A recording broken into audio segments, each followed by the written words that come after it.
Le mois d'octobre 2022 marque le début d'une sécheresse extrême en Hérault qui va perdurer jusqu'à l'approche de la saison des vendanges l'année suivante, en influençant grandement le comportement des vignes du mas de Domas-Gassac. On a la chance qu'on a eue, entre guillemets, sur ce millésime, entre le 15 mai et le 30 juin, d'avoir près de 100 mm d'eau qui tombait sur des petites pluies. Mais cette eau, elle allait que dans la vigne, elle n'est pas allée dans le sol. Fin août 2023, l'équipe vinification et ses partenaires parcourent les terres du domaine pour les contrôles maturité, qui consistent à observer et goûter le raisin. À l'approche de la récolte, la tension est palpable. Mais là, l'été, c'est le plus sec qu'on ait vu jusqu'à présent. 2015-2016, c'était passé la même chose, mais c'était 1 degré en une semaine. Et moi je vois des trucs là depuis, alors ça concerne tout ce qui n'a pas encore vraiment compris le gros coup de chaleur, mais on a des équipes complètement inversées d'habitude, c'est hallucinant. À ce moment-là, il n'est pas impossible que la pluie arrive, mais la chaleur persiste malgré tout, et la suite du programme reste incertaine car l'évolution des vignes est particulièrement rapide. Mais la semaine dernière, elle était verte, et là, les raisins. Ouais, on voit les feuilles et tout, et là, la première fois. Donc c'est pour ça, moi là, le blanc, il fait un peu de parfum. Et c'est quelque chose qu'on a, moi, de 25 ans, 25 millésimes, j'ai jamais vu ici. Et on voit que la vigne, en 3 jours, tout d'un coup, elle commence à perdre ses feuilles et elle a vraiment pris un coup de chaud. Le but final de ces contrôles maturité est de prendre la décision la plus importante de la création du millésime 2023, la date de début des vendanges, car elle va conditionner toutes les étapes suivantes. Dans le meilleur des cas, de toute façon, ça sera dans une semaine. Alors un peu de pluie, 10 degrés de moins, ça lui fera pas de mal. La problématique, c'est est-ce que si on décale d'une semaine ou pas, est-ce qu'on va gagner ? De toute façon, aujourd'hui, on fait des hypothèses. La seule chose qui est certaine, sauf qu'on ait des torrents de pluie qui nous empêchent de rentrer dans la vigne dimanche, c'est la vendange dimanche, mardi, mercredi sur du rosé. En fait, il faudrait finir par ce qu'on a l'habitude de commencer, c'est-à-dire le chardonnay. Mais moi, je suis en train de me dire que peut-être qu'on commence par les manzins. On commence Avenne ici et Oiseau. Acidité. Voilà. Et après, on va chercher. Très courte extraction, très courte macération, un jour. On pourrait alors dire que c'est la nature qui décide, mais le facteur humain n'est pas étranger à tout ça. On a cette problématique dans ce domaine avec les premières vignes qui ont été plantées dans les années 70. D'autres vignes ont été plantées dans les années 80, 90. Et donc là, actuellement, on renouvelle ce vignoble et il faut avoir la vision que quand on arrache une parcelle, on se prive de la récolte pendant 5-6 ans, voire 10 ans s'il faut laisser 5 ans de repos de sol. Mais si on ne l'arrache pas, à terme, de toute façon, elle ne va plus rien donner. Donc il y a un équilibre à maintenir, c'est la nature. Tu as plein de variables, tu fais de ton mieux. Faire un bon vin, tu ne peux pas faire l'économie de ce qu'on fait aujourd'hui. Et au contraire, plus tu vas le faire avec des gens qui t'entourent bien, qui remettent en question en permanence ton jugement et qui connaissent le vignoble. Et ça, c'est génial. Au début, il y avait une douzaine de vendangeurs, puis il y en a eu 20, puis il y en a eu 30, puis il y en a eu 40. Aujourd'hui, il y en a, oui, un peu plus. Dans les vignes, les raisins sont cueillis par des mains aux gestes minutieux sous le ciel de la vallée du Gassac.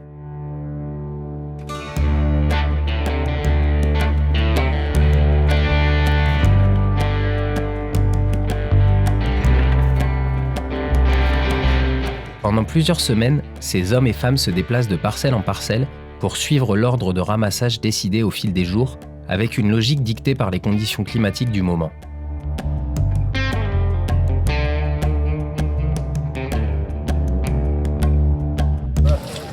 Ça bouge vite. Hein. Ouais, ben je vois bien. C'est les petites vignes, en général, comme ça va vite. Hein.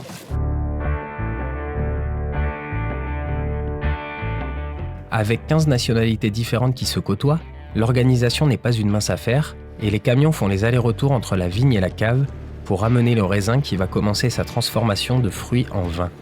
Il faut donc bien se coordonner pour que le rythme de ramassage corresponde au rythme de remplissage des cuves.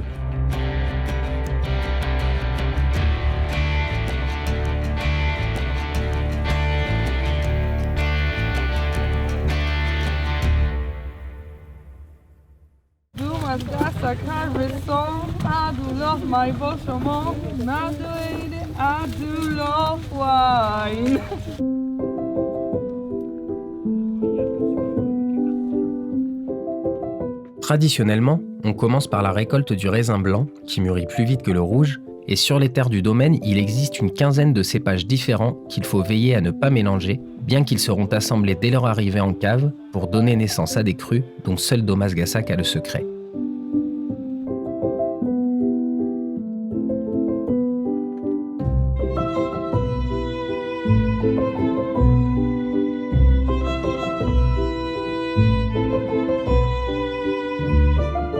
Même si le travail peut paraître difficile et compliqué vu de l'extérieur, il existe une certaine communion entre tous ces gens et la nature qui les entoure.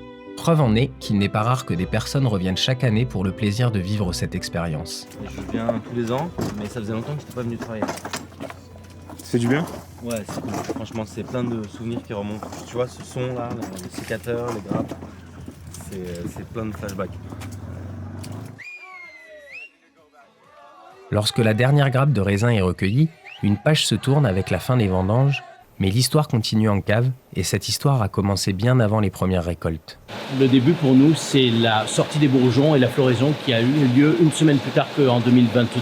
Donc déjà, on savait qu'on allait récolter le raisin un peu plus tard. Ensuite, la canicule de 4-5 jours a la fois fait beaucoup de bien parce que ça concentrait les arômes, mais ça a fait souffrir la vigne. Parce que 5 jours à près de 50 degrés, c'est quand même assez intense. Malgré tous ces facteurs difficiles à maîtriser, les créateurs des cuvées du Mas de Domas-Gassac ont su trouver le positif dans ce climat imprévisible. Pour l'instant, on est plutôt chanceux, parce qu'ils avaient annoncé un déluge à partir de ce week-end.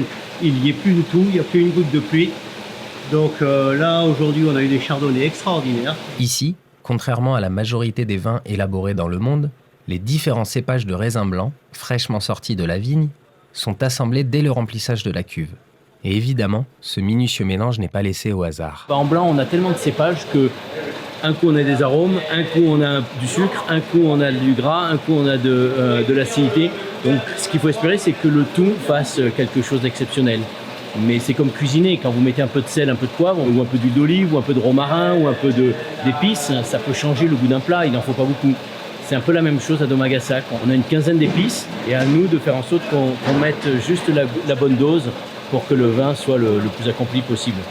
Donc là, rentrée hier, chenin de la vigne du Gassac, dans le bas de la vallée, sous maturité, sémillon devant le mas, donc on est un peu au-dessus, plus grillé, sur maturité, manzin sous maturité, mix, vionnier, parfaite maturité. C'est ça qui est génial.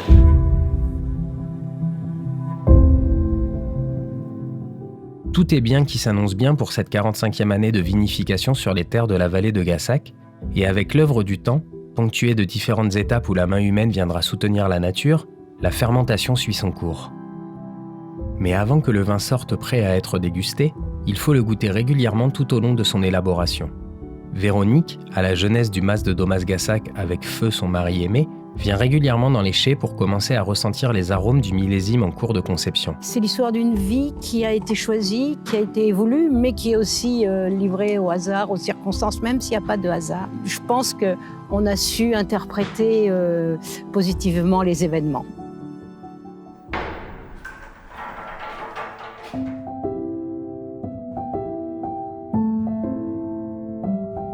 C'est franc, c'est frais. Ouais, c'est net. Je trouve qu'il y a pas mal de fruits. Quand je sentais un peu plus tôt avec Philippe qui entonnait, on avait les odeurs des arômes de vin qui sortaient, c'était très joli. Voilà, l'avantage, c'est que le marquage de l'élevage n'est absolument pas présent.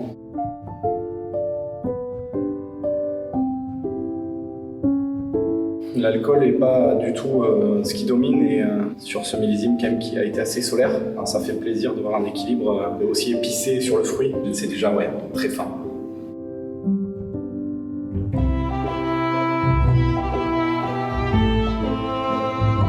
Le vin est le fils du soleil et de la terre, mais il a eu le travail comme accoucheur. Comme les grandes œuvres et les grandes pensées, il ne sort pas du pressoir tout prêt à être englouti par un estomac avide et distrait. Il lui faut la collaboration de l'art, de la patience, du temps et de l'attention. Il lui faut un long séjour dans la nuit pour arriver à ce chef-d'œuvre de saveur où le cerveau trouve autant d'émerveillement que le palais.